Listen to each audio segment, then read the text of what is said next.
So how do we change that? We change it one decision at a time, one elected official at a time. So I'm glad that you're involved in this BIG, Crusade. the big muscle here, so that citizens Yes. can participate this and we can make a difference in our community. That's how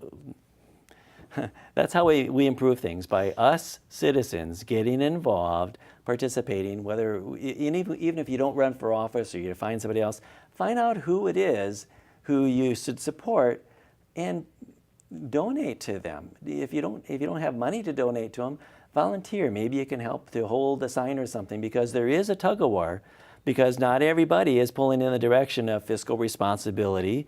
Some people are just, if you look at any of the movies where there's an action hero, you got Superman and all these, what do you have? You got this villain who wants power and money. Where are you going to get that in this real world besides government? You talk about power and money, that's what will draw villains to be in charge. They want to be able to be in charge. And my perspective is the villains are those that want more entitlements without having to pay for them. So, before we wrap up, I want to thank you too for allowing the First Amendment right to be front and center in Clark County with the launch of CUV.com and allowing community people to come in and interview with you. I really appreciate that opportunity, and I really think it's great what you're doing. Well, the best, and I thank you, Liz. You're the second person that has accepted our invitation. We are putting the invitation out to virtually anybody who is in an elected position, a representative, or in a position that carries some authority that changes or affects the policy in our area. It's one way of turning on the lights to come in and, hey, let's talk. Let's find out how you think, and let's find out what your priorities are. And with that, we can make wiser decisions. As normal citizens that are working at our business, raising our families, doing things that are just, quite often we don't budget time into that. So this is one way of engaging the community, turning on the lights, delivering it to you to make sure that you can get informed, you can understand these situations enough to be able to make a wise decision. So at the minimum, you would vote. If you're not registered to vote, please do so. You can go to clarkvotes.org, and I believe there's a link on there. We can put a link on CUV.com, I believe, also. If it's not on there yet, I think, but we'll put it on there so that you can register. You can register online, which is making it so, okay, where's the excuse for not voting, right?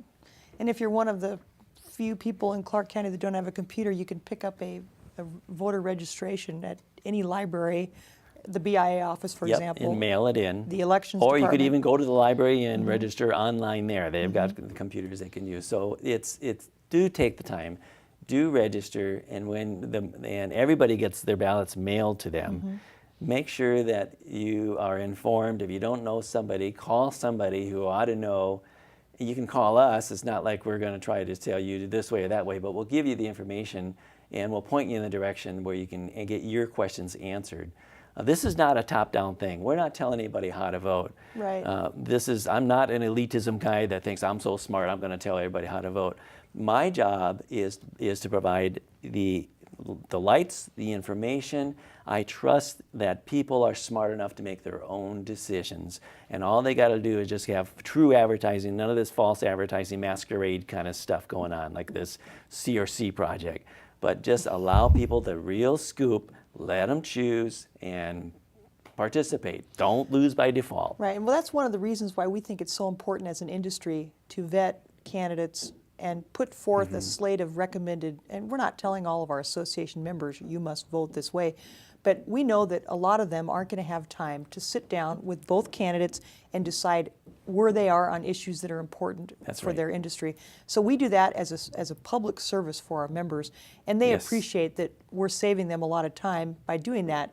And at the end of the day, you're right, we're not telling them who to vote for, but we're saying, based on our experience and trying to watch your back in your industry, these are the candidates that we think are the most likely to be pro-business and pro-jobs and help Clark County thrive. That's right. If we want business, we want jobs, then find out somebody who's looking for those kind of qualifications to bring them in here and vote for them. It makes sense.